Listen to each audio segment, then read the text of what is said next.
بسم اللہ الرحمن الرحیم۔ السلام علیکم ناظرین، میں ذوالفقار شب واحلہ، آپ دیکھ رہے ہیں گلستان نیوز قصور۔ دارالفلاح کے زیر اہتمام مقامی میریج ہال قصور میں تعلیم التزکیہ پروگرام، فضیلت الشیخ پروفیسر ڈاکٹر عبید الرحمن محسن۔ احترام والدین مگر کیسے، خوبصورت بیان دیکھیے گلستان نیوز کی اس ویڈیو میں۔ راجی سیدہ عائشہ رضی اللہ تعالی عنہ بیان کرتی ہیں، ایک خاتون تھی، اس کا خاوند گھر سے باہر گیا، پھر واپس ہی نہ آئے، پریشان ہوئی۔ اس نے کسی دوسری خاتون نے یہ مشورہ دیا، گمراہی پر مبنی فلاں جگہ پہ شاہ بابل میں جادو کا معاملہ ہوتا ہے، تم اگر ان کے پاس جاؤ تو تمہارا یہ مسئلہ حل ہو جائے۔ طویل واقعہ ہے، وہ وہاں گئی، انہوں نے سمجھایا کہ یہ کفر ہے، تم کفر نہ کرو۔ اس نے کہا نہیں، میں کر کے رہوں گی۔ بہرحال آخر کار اس نے جادو سیکھا۔ اس کے بعد اسے عقل آئی کہ مجھ سے تو ایک کبیرہ گناہ کا ارتکاب ہو گیا ہے اور جادو جیسا عمل میں کر بیٹھی۔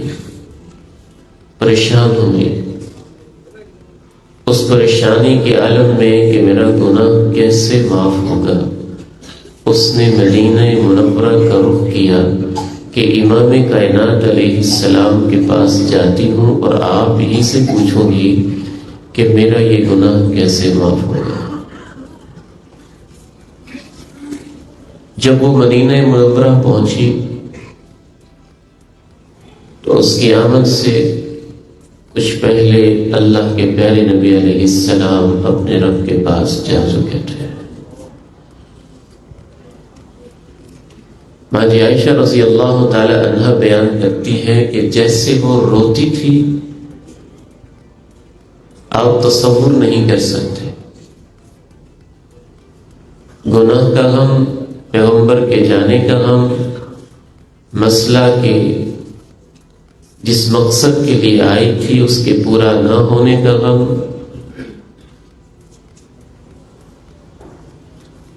صحابہ کرام سے ملاقات ہوئی۔ صحابہ کرام رضی اللہ عنہم اجمعین مسئلہ بتانے میں ہماری طرح نہیں تھے، بہت محتاط اور بہت ہی ذمہ دار تھے۔ کہتے ہیں میں جس صحابی سے بھی پوچھتی، مجھے اس نے میرا مسئلہ کلیئر دو ٹوک واضح کر کے نہ بتایا کہ جادو کی معافی کیسے ہوگی۔ البتہ جس صحابی سے بھی میری ملاقات ہوئی وہ مجھ سے یہ ضرور پوچھتا تھا، کیا تیرے والدین زندہ ہیں؟ میں جس سے بھی پوچھتی کہ مجھ سے اتنا بڑا گناہ ہو گیا ہے، اس کا سوال یہ ہوتا تھا کہ تیرے والدین زندہ ہیں۔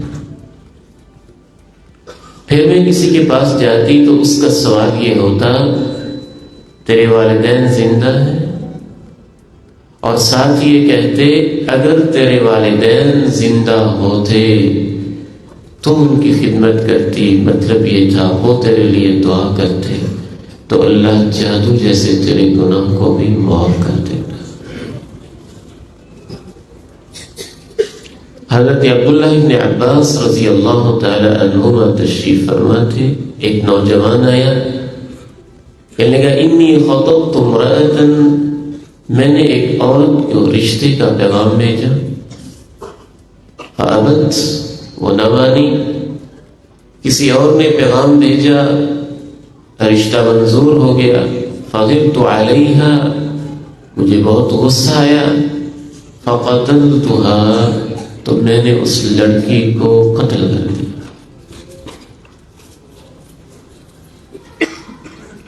جناب ابن عباس رضی اللہ تعالی عنہما وہ مسئلہ یہ پوچھ رہے ہیں کہ میں نے لڑکی کا قتل کر دیا، اور جناب ابن عباس رضی اللہ تعالی عنہما اس سے سوال کرتے ہیں کیا تیری والدہ زندہ ہے؟ وہ کہتے نہیں. کہتے بس پھر اللہ سے توبہ کریں، معافی مانگیں. ان کے شاگرد پاس بیٹھے تھے تو انہوں نے پوچھا، وہ بندہ جب چلا گیا کہ جناب ابن عباس رضی اللہ تعالی عنہما اس کا سوال تو قتل کے بارے میں تھا، اور آپ نے یہ سوال کیا کہ تیری والدہ زندہ ہے، اس کا آپس میں تعلق ہے. جناب ابن عباس رضی اللہ تعالی عنہما نے ارشاد فرمایا، جو اللہ نے مجھے دین کی سمجھ دی ہے، میرے علم کے مطابق والدین کی خدمت سے بڑھ کے کوئی نیکی نہیں ہے جو انسان کو اللہ کے قریب کرتے ہیں. آج کی ہماری ملاقات کا عنوان والدین کے فضائل نہیں ہے. فضائل تو ہم جانتے ہیں، لیکن مسئلہ یہ ہے فضائل جاننے کے باوجود ہم یہ نہیں جانتے کہ والدین کی خدمت کا مطلب کیا ہے، کیسے کرنی ہے. آج کے اس عہد کا بہت بڑا مسئلہ یہ ہے کہ اس دور پرآشوب میں لوگوں نے سوشل سائنسز کو، پبلک ریلیشنز کو، آپس کے تعلق کو ایک سائنس بنایا، اسے سمجھایا، ایٹیکیٹس بتائے. آفس کے ایٹیکیٹس یہ ہوتے ہیں، باس سے ایسے ملتے ہیں، سب آرڈینیٹ سے ایسے ملتے ہیں، آفیسر سے ایسے ملتے ہیں، فلاں ڈپارٹمنٹ میں اپلیکیشن لکھنی ہو تو ایسے لکھتے ہیں، یہاں کوما لگاتے ہیں، یہاں فل سٹاپ لگاتے ہیں، یہاں سپیس دیتے ہیں، یہاں نیا پیراگراف شروع کرتے ہیں. ایک ایک چیز آج کی دنیا نے بتائی، حتیٰ کہ 2 سال لگوا کے لوگوں نے پبلک ریلیشن آفیسرز اپنے پاس لاکھوں کی تنخواہوں میں رکھے کہ لوگوں کے ساتھ تعلقات اچھے ہوں، ڈیلنگ کا طریقہ ہو، اور یہ آتا ہو کہ ہم نے اپنے آفس کے پبلک ریلیشنز کو کیسے بہتر کرنا ہے اور کو ورکرز کا آپس میں تعلق کیسے بہتر کرنا ہے.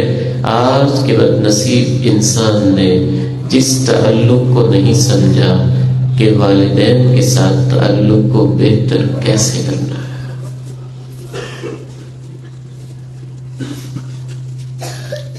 وہی شخص،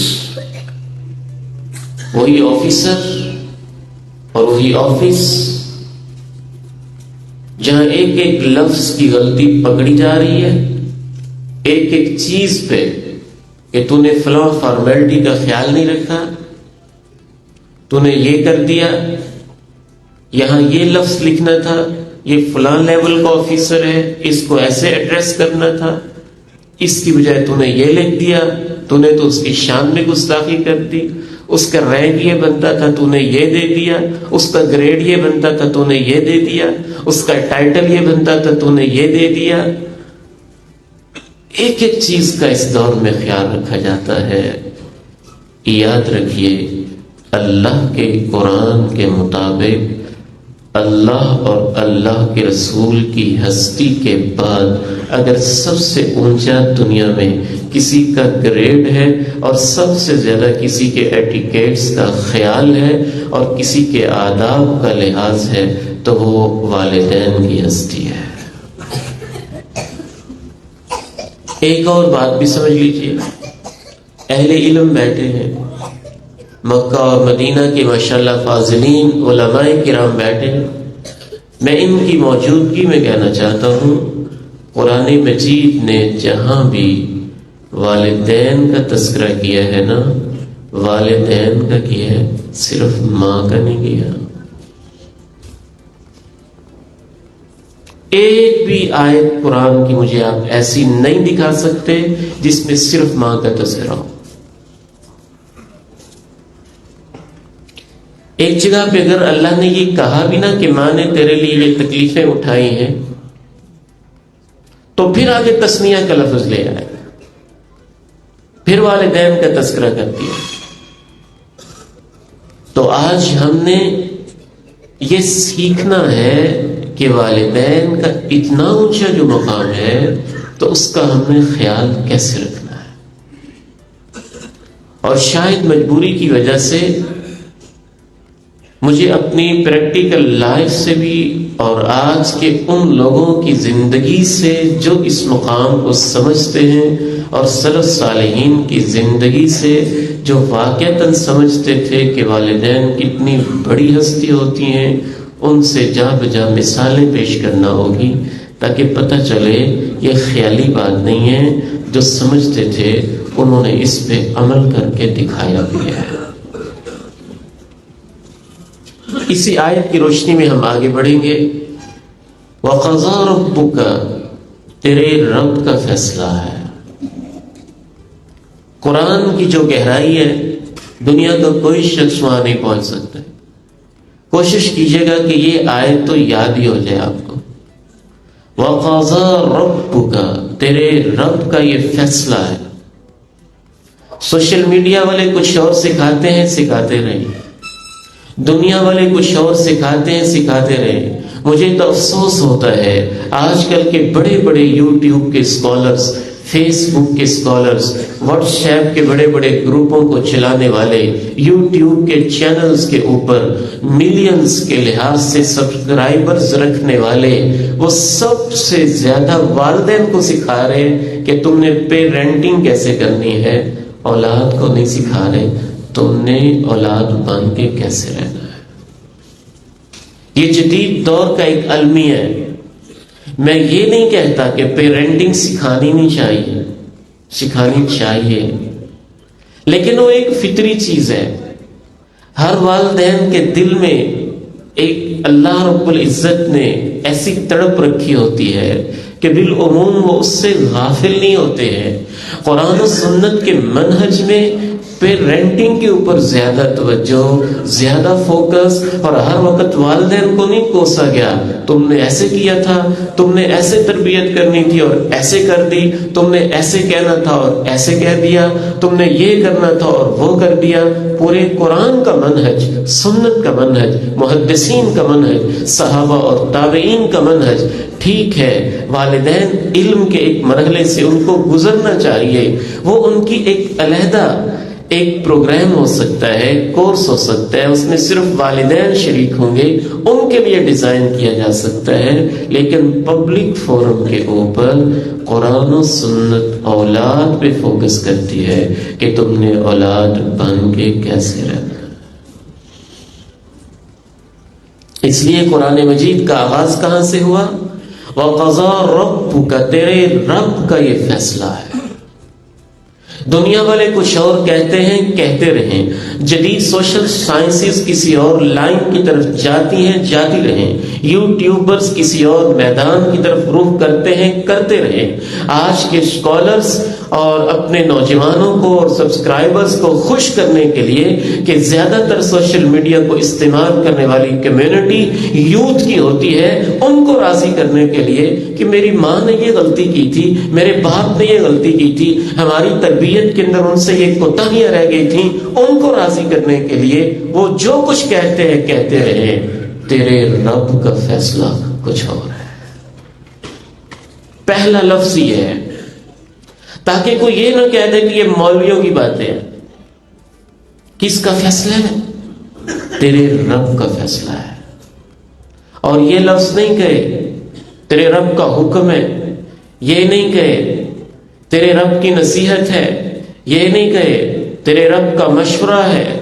ایک کیس ہے آج کی دنیا میں لگ گیا ہے. اولاد کچھ اور کہہ رہی ہے، والدین کچھ اور کہہ رہے ہیں، سوشل میڈیا والے کچھ اور کہہ رہے ہیں، سائیکالوجسٹ کچھ اور کہہ رہے ہیں، نفسیات کے ماہرین کچھ اور کہہ رہے ہیں، سوشل سائنسز والے کچھ اور کہہ رہے ہیں. یہ مقدمہ ہم نے قرآن کی عدالت میں پیش کر دیا ہے اور قرآن نے کہا تیرے رب کا فیصلہ یہ ہے. وَقَضَىٰ رَبُّكَ أَلَّا تَعْبُدُوا إِلَّا إِيَّاهُ، تیرے رب کا فیصلہ ہے کہ اس کے سوا کسی کی عبادت نہیں کرنی اور اللہ کے بعد کسی کا حق ہے. وَبِالْوَالِدَيْنِ إِحْسَانًا، والدین سے آخری درجے کا اچھا سلوک کرنا ہے۔ اسی آیت سے یہ بھی معلوم ہوا کہ اللہ کی توحید کے بعد، رب کی ربوبیت کے بعد یہ مسئلہ بھی ثابت ہوا، سب سے بڑی نیکی اس کرۂ ارضی پہ اگر کوئی ہے تو والدین کے ساتھ حسن سلوک ہے۔ اور اسی آیت سے یہ بھی ثابت ہوا کہ اللہ کی زمین کے اوپر اللہ کے ساتھ شرک کرنے کے بعد اگر کوئی سب سے بڑا گناہ ہے تو والدین کی نافرمانی کا گناہ ہے۔ رسول اللہ صلی اللہ علیہ وسلم سے پوچھا گیا سب سے پیارا عمل اللہ کو کیا لگتا ہے؟ اس آیت کی کیا خوبصورت وضاحت ہے۔ حدیث کے اندر فرمایا الصلاۃ، نماز کو ادا کرنا اول وقت کے اوپر پوچھا گیا یہ اللہ کی عبادت ہو گئی۔ وَقَضَىٰ رَبُّكَ أَلَّا تَعْبُدُوا إِلَّا إِيَّاهُ، پھر پوچھا گیا نماز کے بعد سب سے پیارا عمل کون سا ہے؟ فرمایا والدین کی خدمت۔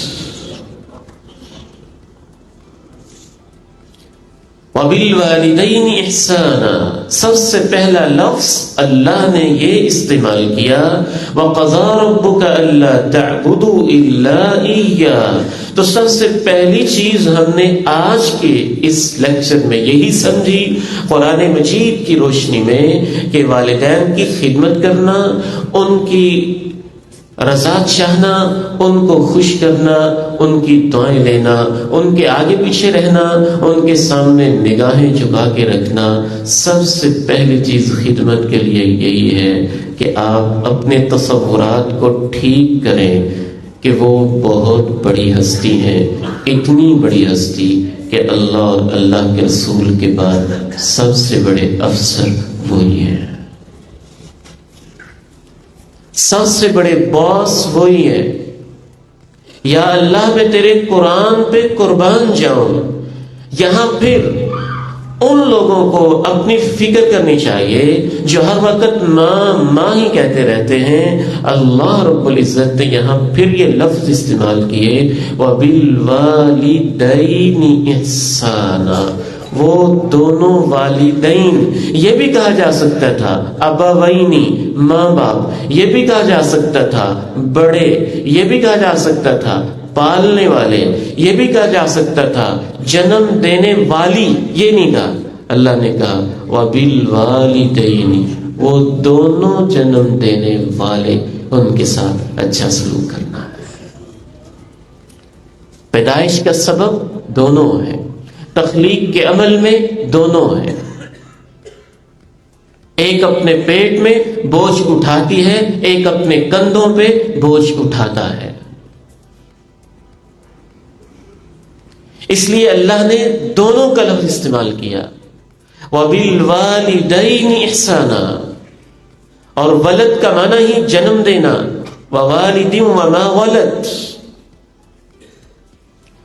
اور وہ دونوں جو دنیا میں تیرے آنے کا ذریعہ ہے، تیری پیدائش کا ذریعہ ہے۔ اس سے انسان کو اپنی اوقات بھی یاد کروائی گئی کہ دنیا میں تیرے ظہور کا ذریعہ، تیری پیدائش کا ذریعہ، تیری تخلیق کا ظاہری سبب اللہ کے فیصلے کے بعد جو بنے ہیں ان کے ساتھ احسانہ، بہت اچھا سلوک کرنا ہے۔ دوسری بات، پہلی بات یہ واضح ہوئی کہ انسان والدین کے ساتھ تب اچھا سلوک کر سکتا ہے جب وہ ان کے مقام کو سمجھے، ان کے سٹیٹس کو سمجھے، ان کی حیثیت کو سمجھے، ان کے شان اور مقام و مرتبہ کو سمجھے۔ لیکن ہمارا آج کا موضوع بیسیکلی یہ نہیں ہے، یہ ہے کہ کیسے اس نے سلوک کرنا ہے۔ دوسری چیز احسانہ کے اندر یہ پائی جاتی ہے، جامع لفظ استعمال کیا، والدین کے ساتھ بہت اچھا سلوک کرنا ہے۔ یہ نہیں کہا کس کس چیز میں، پتہ چلا مال کے لحاظ سے سب سے اچھا سلوک ان کے ساتھ کرنا ہے، نفسیاتی لحاظ سے سب سے اچھا سلوک ان کے ساتھ کرنا ہے، معاشی لحاظ سے سب سے اچھا سلوک ان کے ساتھ کرنا ہے، معاشرتی سٹیٹس کے لحاظ سے سب سے اچھا سلوک ان کے ساتھ کرنا ہے، آگے پیچھے آؤ بھگت کے لحاظ سے، پروٹوکول کے لحاظ سے سب سے اچھا سلوک ان کے ساتھ کرنا ہے۔ وَبِالْوَالِدَيْنِ احسانا، با کو استعمال کیا. یہ با مصاحبت کے لیے ہے. مصاحبت کا مطلب یہ ہوتا ہے ان کے ساتھ ساتھ رہنا ہے. حسن سلوک ان کے ساتھ جڑا ہے. تو والدین کے ساتھ حسن سلوک میں سب سے پہلی اور بنیادی چیز اس آیت کی روشنی میں ہے کہ آپ ان کو چھوڑ کے کہیں جا نہیں سکتے. اگر والدین کو آپ کی ضرورت ہے تو آپ ان کی اجازت کے بغیر، ان کی پرمیشن کے بغیر، ان کی اجازت کے بغیر، آج کے نوجوانوں سن لو، میں خود ایک ملازمت کرنے والا شخص ہوں، اور جس دن میرے والد محترم کی گھر کے اندر ڈیڈ باڈی پڑی ہوئی تھی، اس دن بھی میں نے اپنے آفس میں اطلاع تو دی تھی کہ والد محترم کی وفات ہو گئی ہے، اس لیے آج میری چھٹی لگا دی. ملازمت کو تو ہم اتنا اہم سمجھتے ہیں. کوئی شخص کسی آفس سے اتنی مجبوری کے ہوتے ہوئے بھی کہ گھر میں والدین کا جنازہ پڑا ہو، اجازت تو لیتا ہے نا. آفس والے کیا کرتے ہیں؟ کوئی 1 لاکھ کی تنخواہ دیتے ہیں، زیادہ سے زیادہ 2 لاکھ 4 لاکھ دے دیتے ہیں. یہ پنکھے نہ ذرا آہستہ کرتے ہیں، اس کو بالکل سلو رہنے دیں. وَبِالْوَالِدَيْنِ إِحْسَانًا. تو یہ جو با کا لفظ آیا نا، والدین کے ساتھ ساتھ، وہ ان کے ساتھ ہے ہی نہیں، وہ ان کے پاس ہے ہی نہیں، وہ ان سے پرمیشن لیے بغیر ہی ادھر ادھر، کبھی اپنی ترقی کے لیے، کبھی تعلیم کے لیے، کبھی جاب کے لیے، کبھی بہت اونچے عہدوں کے لیے، کبھی مال کمانے کے لیے، کبھی دوستوں کے لیے، کبھی بیوی کے لیے، کبھی بچوں کے لیے، کبھی پکنک کے لیے، کبھی سیر کے لیے، کبھی تفریح کے لیے، کبھی آؤٹنگ کے لیے، کبھی فارن کنٹری کے اندر اونچے سے اونچے عہدے کو حاصل کرنے کے لیے اور ترقی کے خوابوں کو پورا کرنے کے لیے، جو کچھ بھی اس کی مجبوری ہے، اللہ کے قرآن کی روشنی میں والدین کی اجازت کے بغیر وہ کہیں نہیں جا سکتا.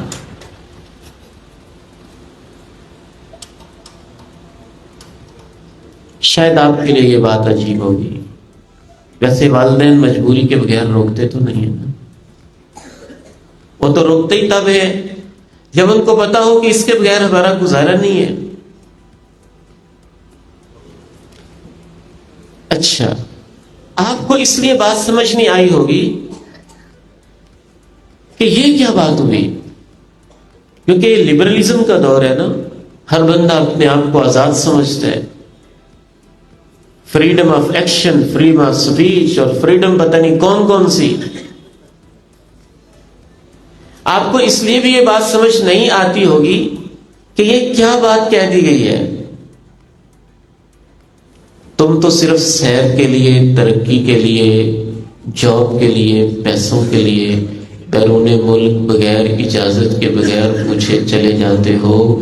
کیا اس سے بڑا کوئی کام ہو سکتا ہے کہ اسلام کو ضرورت ہو آپ نوجوانوں کی جانوں کی، اور وہ اللہ کی راہ میں جان دینے کے لیے جانا چاہ رہا ہو، اور جان بھی اس نے جہاد میں دینی ہو اور اللہ کی راہ میں دینی ہو.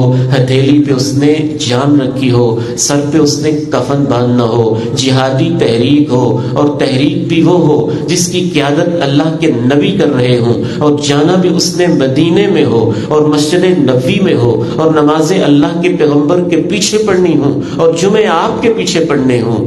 حدیث تو کہتی ہے جب تک والدین اجازت نہ دیں وہ جہاد میں اور اللہ کے پیغمبر کے پیچھے مسجد نبوی میں نمازوں کے لیے بھی نہیں جا سکتا. صحیح مسلم اٹھائیے، ایک نوجوان آتا ہے، کہتا ہے اللہ کے نبی علیہ السلام ابایعک علی الجہاد والہجرہ، میں اس لیے آیا ہوں کہ آپ کے ہاتھ پہ ہاتھ رکھ کے آپ سے کوئی وعدہ کرنا چاہتا ہوں. والدین کو چھوڑ کے آیا ہوں اور اس حال میں چھوڑ کے آیا ہوں. ترکتہما یبکیانی، دونوں ہی رو رہے تھے، آنسو بہا رہے تھے، لیکن میرے اندر جہاد کا جذبہ، آپ کی ملاقات کی تڑپ، مدینے کی خواہش ایسی تھی کہ میں بس ان کو چھوڑ کے آ گیا ہوں. اللہ کے پیارے نبی علیہ السلام فرماتے ہیں ارجع الیہما، ان کے پاس واپس چلا جا، جیسے تو ان کو رلا کے آیا ہے ویسے ہی ان کو جا کے ہنسا۔ ایک اور شخص آیا ہے، کہتے آپ سے مشورہ کرنا چاہتا ہوں ہجرت اور جہاد کا۔ آپ کہتے ہیں والدین زندہ ہیں؟ کہتا ہے زندہ ہے۔ فَفِيهِمَا فَجَاهِدْ، آپ فرماتے ہیں تیرا جہاد یہی ہے کہ ان کی خدمت کر، تیرا جہاد یہی ہے کہ ان کی خدمت کر۔ آپ ایمانداری سے بتائیں، تصورات آپ نے بدل لیے ہوں تو وہ آپ کا مسئلہ ہے، میرا مسئلہ نہیں ہے۔ میڈیا نے آپ کی عقلوں پہ پردے ڈال دیے ہوں تو وہ آپ کا مسئلہ ہے۔ مذہبی لیڈروں نے آپ کے دینی تصورات کو آگے پیچھے کر کے رکھ دیا ہو تو وہ آپ کا مسئلہ ہے۔ جدید دور کی دینی تحریکوں اور تنظیموں نے نوجوانوں کو اپنے مفادات کے لیے استعمال کرنے کے لیے ان کی غلط تربیت کر دی ہو تو وہ ان کا مسئلہ ہے۔ میرا مسئلہ یہ ہے، میں وہ کہنا چاہتا ہوں جو اللہ اور اللہ کے رسول نے کہا ہے۔ وہ تو یہی کہتے ہیں۔ تو دوسری بات قرآن مجید سے سمجھ میں آئی، وَبِالْوَالِدَيْنِ إِحْسَانًا، والدین کے ساتھ اچھا سلوک کرنا ہے۔ جو ان کے پاس رہتا ہی نہیں، جو ان کی خبر لیتا ہی نہیں، جو مہینوں مہینوں گھر آتا ہی نہیں، جو سال سال باہر ہی رہتا ہے، جو 10 سال اپنی کمائی کے چکروں میں ہی رہتا ہے، اس کو تو فون کرنے کی فرصت بھی نہیں ہے، وہ خاک والدین کے ساتھ اچھا سلوک کرے گا، وہ تو ان کے پاس ہے ہی نہیں۔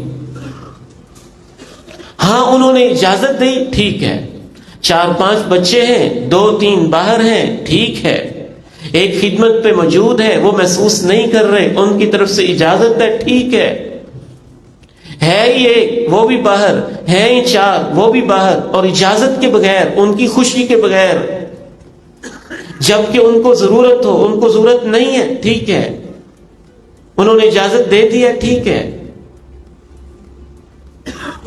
دوسری بات، وَبِالْوَالِدَيْنِ إِحْسَانًا، اسی لفظ سے یہ سمجھ میں آتی ہے کہ احسان جسم کے ساتھ بھی ہوتا ہے، احسان اور اچھا سلوک مال کے ساتھ بھی ہوتا ہے، پیسے کے ساتھ بھی ہوتا ہے، دولت کے ساتھ بھی ہوتا ہے۔ وَبِالْوَالِدَيْنِ إِحْسَانًا، بیوی پہ خرچ کرنا فرض ہے، بچوں پہ خرچ کرنا فرض ہے۔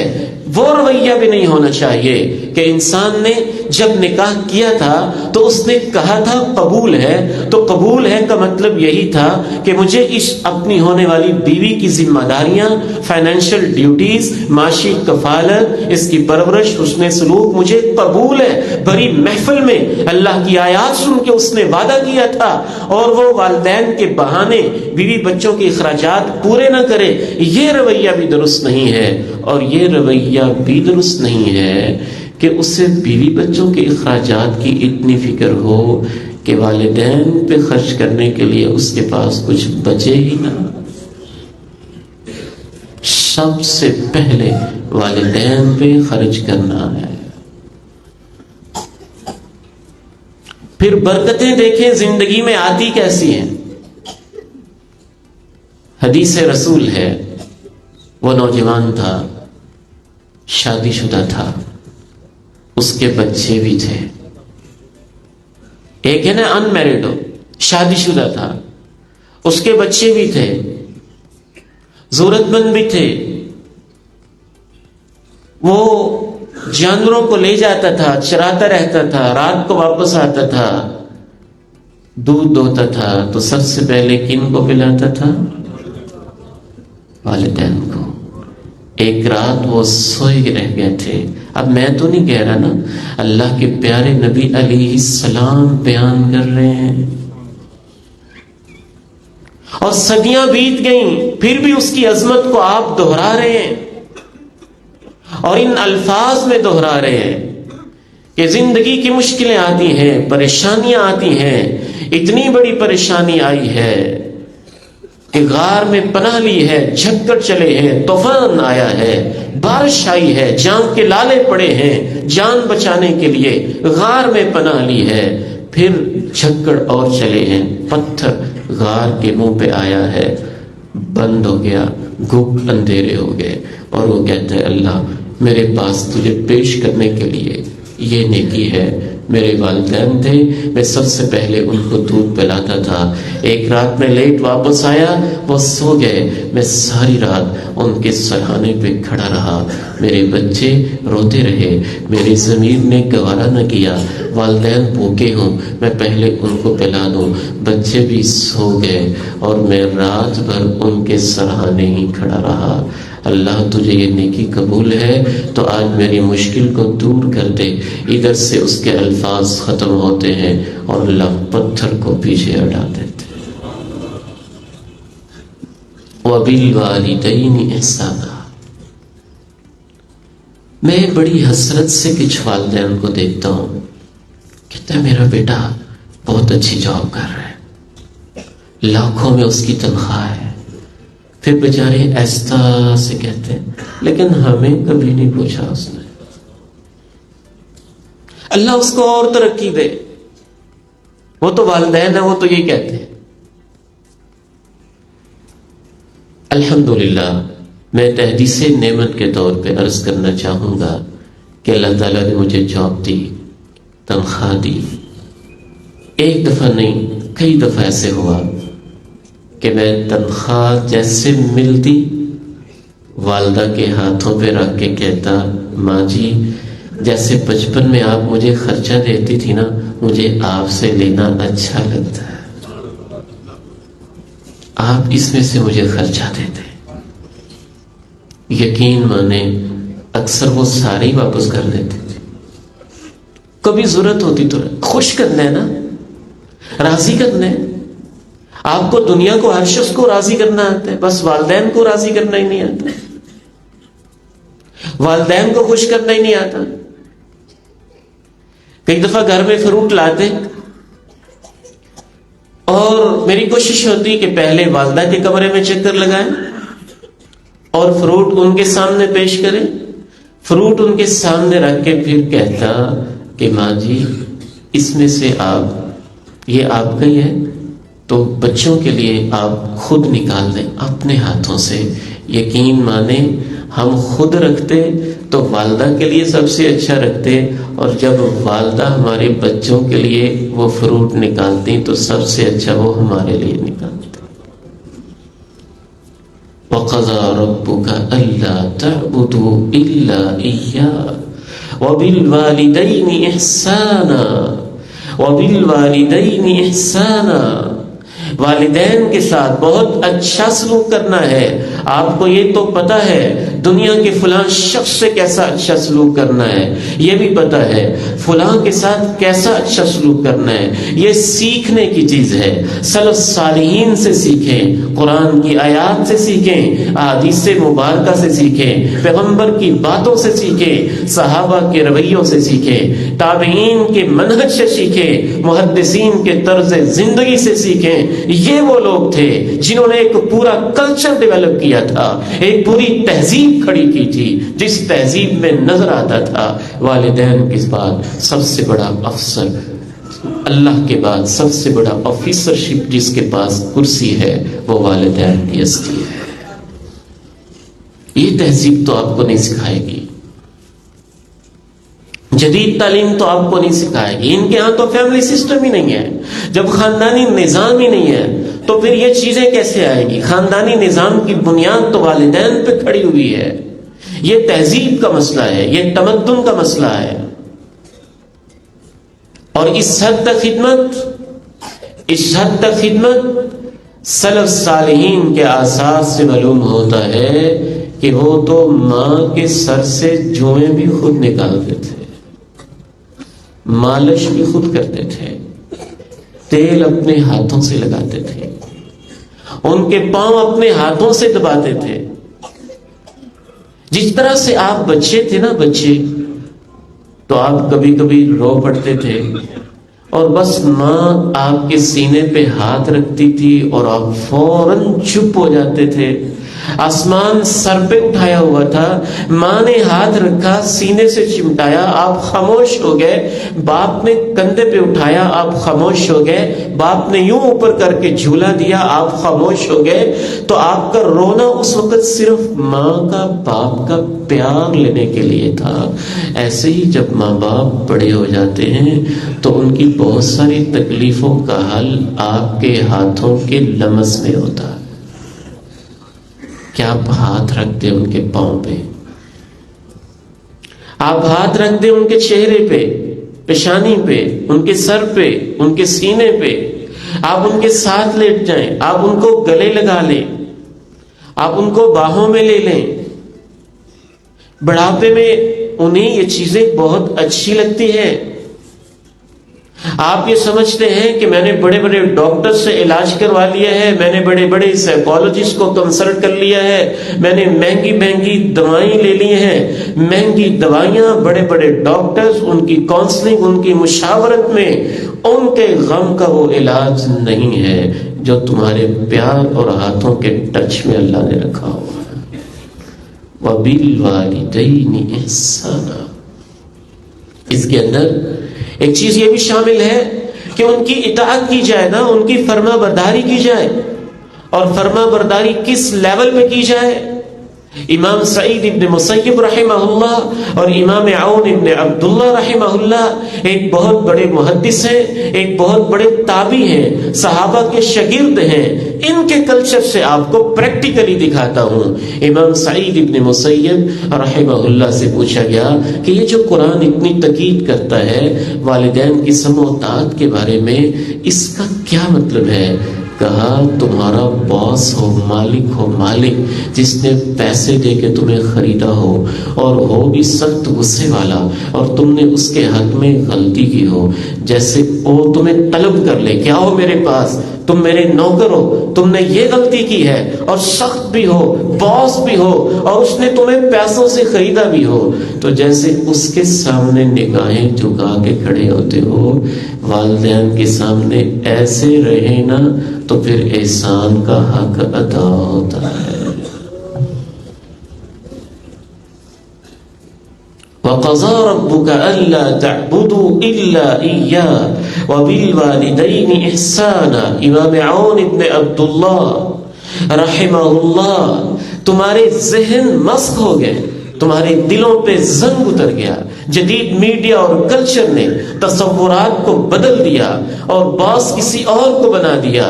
دنیا کی ہر اوٹ پٹانگ چیز تمہیں سکھا دی گئی.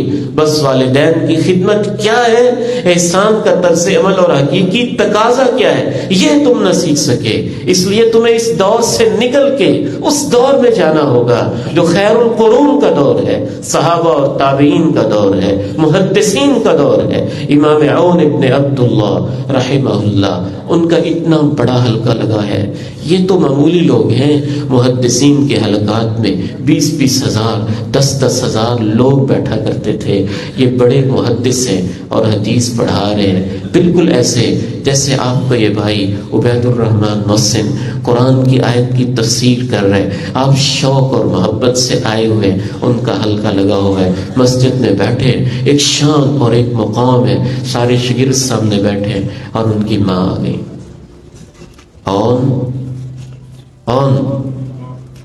وہ جو گھر کی مرغیاں ہیں، تم نے آج ان کو دانے ڈالے ہی نہیں. اٹھو اور جو کے دانے رکھے ہوئے ہو مرغیوں کو ڈال کے آؤ. آج کا یوٹیوبر اور ٹک ٹاکر ہوتا ہے نا، تو کہتا ہوں والدین کو پیرنٹنگ کی بڑی ضرورت ہے، ان کو پتہ ہی نہیں بچوں کو کیسے بلاتے ہیں. امام عون ابن عبداللہ رحمہ اللہ رحمتا واسعہ فوراً اٹھے، پہلے مرغیوں کو دانے ڈالے اور واپس آ کے حدیث پڑھانا شروع کر دی. وَبِالْوَالِدَيْنِ إِحْسَانًا. اچھا، یہ تو آپ کو کوئی بری بات نہیں لگتی ہے کہ آپ کسی متحد کے پاس بیٹھے ہیں تو آپ کو آفیسر این آپ کے کام کے درمیان آپ کو اٹھا لیتے ہیں نا، تو جی باس آ گئے کیا کریں. پھر تو آپ نہیں کہتے کہ ذرا باس کی کلاس لیتے ہیں، پھر تو آپ کو اپنے پیسوں کی، تنخواہ کی، جاب کی، ملازمت کی اتنی فکر ہوتی کہ آنکھیں جھکا کے یس سر یس سر یس سر۔ کنزیومرزم کے دور میں جینے والوں، اس لیے میں نے عرض کیا تھا اللہ کے بعد، اللہ کے رسول کے بعد سب سے بڑی ہستی والدین کی ہے۔ وَقَضَىٰ رَبُّكَ أَلَّا تَعْبُدُوا إِلَّا إِيَّاهُ وَبِالْوَالِدَيْنِ إِحْسَانًا، والدین کے ساتھ بہت اچھا سلوک کرنا ہے، بہت اعلیٰ درجے کا سلوک کرنا ہے، اور یہ سمجھ کے سلوک کرنا ہے۔ رضا الرب فی رضا الوالدین وسخط الرب فی سخط الوالدین، کہ والدین راضی ہونے کا یہ مطلب نہیں ہے کہ والدین راضی ہو گئے، والدین کے راضی ہونے کا مطلب یہ ہے کہ عرش والا رب راضی ہو گیا۔ والدین کی ناراضگی کا یہ مطلب نہیں ہے کہ دو لوگ تھے ناراض ہو گئے، بوڑھی اماں تھی ناراض ہو گئی ہے، بوڑھا باپ تھا اب تو مجھے اس سے مفاد ہی کوئی نہیں، ناراض ہو گیا تو کیا کر لے گا، یہ مطلب نہیں ہے۔ والدین کے ناراض ہونے کا مطلب یہ ہے کہ تمہاری دنیا بھی گئی، تمہاری قبر بھی گئی، تمہاری آخرت بھی گئی، عرش والا رب تمہارے اوپر ناراض ہو گیا ہے۔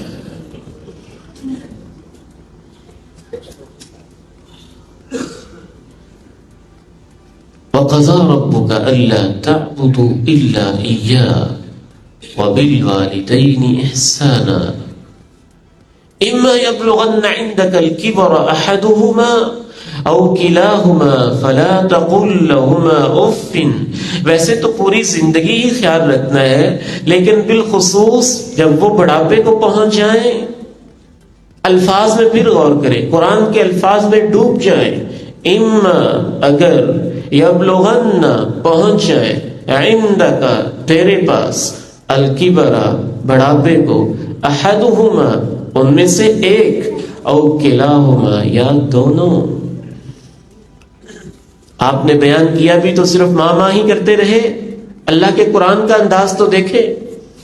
اما یبلغن عندک الکبر احدہما، سلف صالحین نے، خصوصاً امام ابن عاشور رحمہ اللہ نے اپنی عظیم تفسیر التحریر والتنویر میں یہ بات لکھی کہ جس حدیث میں یہ کہا گیا ہے کہ سب سے زیادہ حسن سلوک کا حق کس کا ہے، بتایا ماں کا ہے، پوچھا گیا پھر کس کا ہے، بتایا ماں کا ہے، پوچھا گیا پھر کس کا ہے، بتایا ماں کا ہے، پوچھا گیا پھر کس کا ہے، بتایا باپ کا ہے۔ امام ابن عاشور کہتے ہیں کہ یہاں یہ نہیں ہے کہ ماں کے حق کو 3 گنا زیادہ بیان کیا گیا ہے، یہاں اصل مقصد یہ ہے ماں کمزور ہوتی ہے، اس کی نافرمانی بھی آسان ہوتی ہے اس کلچر اور دور کے اندر، اس لیے اس کے حق کو بار بار بیان کیا گیا ہے۔ اگر ترتیب بیان کرنا مقصد ہوتی تو پھر اس کا مطلب تو یہ ہے کہ پہلا حق ماں کا، اس کے بعد پھر ماں کا، یعنی اسی ماں کا حق پھر دوسرے درجے پہ ہے، پھر اسی ماں کا حق پھر تیسرے درجے پہ ہے۔ ترتیب مقصود نہیں ہے، یہ توجہ دلانا مقصود ہے کہ ماں نسبتاً کمزور ہوتی ہے، اس کی نافرمانی بھی آسان ہوتی ہے، اس سے بغاوت کرنا بھی آسان ہوتا ہے، اس کے سامنے بولنا بھی آسان ہوتا ہے۔ باپ کا قدرتی اللہ رب العزت نے ایک رب اور مقام رکھا ہوتا ہے، تو بعض روایات اور احادیث کے اندر ماں کا اس لیے زیادہ نام لیا گیا ہے کہ وہ کمزور ہستی ہے، پھر وہ اکثر کچھ کہتی نہیں ہے، دل کے اندر ہی اندر بات کو رکھتی ہے، تو اس کی نسوانیت کو دیکھتے ہوئے، اس کی نزاکت کو دیکھتے ہوئے، اس کی فیلنگز کو دیکھتے ہوئے، اس کی کمزوری اور ضعف کو دیکھتے ہوئے، اس کے ایموشنز اور جذبات کو دیکھتے ہوئے، وگرنہ قرآن مجید کی آیات کا انداز دیکھیے، اما یبلغن عندک، پہنچ جائیں تیرے پاس، اگر، بڑھاپے کو، ایک ایک لفظ قابل غور ہے۔ اگر کا لفظ یہ بتاتا ہے ہر کسی کو تو ماں باپ کا بڑھاپا نہیں ملتا، کبھی کبھی تو ملتا ہے، کبھی کبھی تو یہ نصیبیں ہوتے ہیں، کبھی کبھی تو یہ موقع ملتا ہے، اور پھر بڑھاپے میں وہ ہمیشہ تو نہیں رہتے ہیں۔ میں نے تو بہت غور سے جائزہ لیا ہے،